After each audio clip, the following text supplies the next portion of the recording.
The Peace of Callias is a purported treaty established around 449 BC between the Delian League and Persia, ending the Greco-Persian Wars. The peace was agreed as the first compromise treaty between Achaemenid Persia and a Greek city. The peace was negotiated by Callias, an Athenian politician. Persia had continually lost territory to the Greeks after the end of Xerxes I's invasion in 479 BC. The exact date of the treaty is debated, although it is usually placed after the Battle of the Eurymedon in 469 or 466 or the Battle of Cypriot Salamis circa 449. The Peace of Callias gave autonomy to the Ionian states in Asia Minor, prohibited the encroachment of Persian satrapies within 3 days' march of the Aegean coast, and prohibited Persian ships from the Aegean. Athens also agreed not to interfere with Persia's possessions in Asia Minor, Cyprus, Libya or Egypt.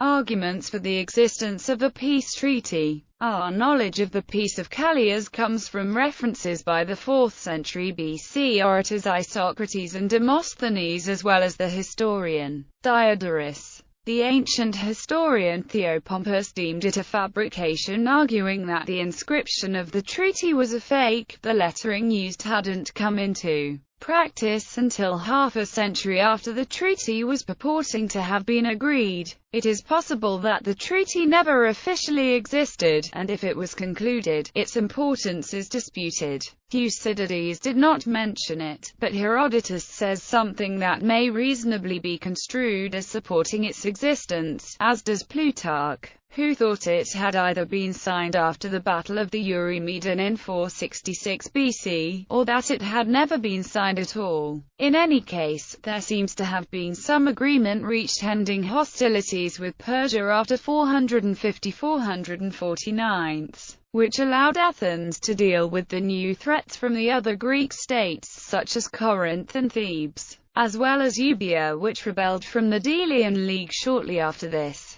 These conflicts may have arisen when Athenian allies felt there was no longer a justification for the Delian League, as Persia was apparently no longer a threat. As Athens demanded more and more tribute and exerted more political and economic control over its allies, the League became more of a true empire, and many of Athens' allies began to rebel. Although Callias was also responsible for a peace with Sparta in 446–445 BC, the growing Athenian threat would eventually lead to the Peloponnesian War. Fighting between the Greeks and the Persians subsided after 450, but Persia continued to meddle in Greek affairs and was to become instrumental in securing a Spartan victory in the Peloponnesian War. Nonetheless, it remains a controversial topic among historians and scholars today.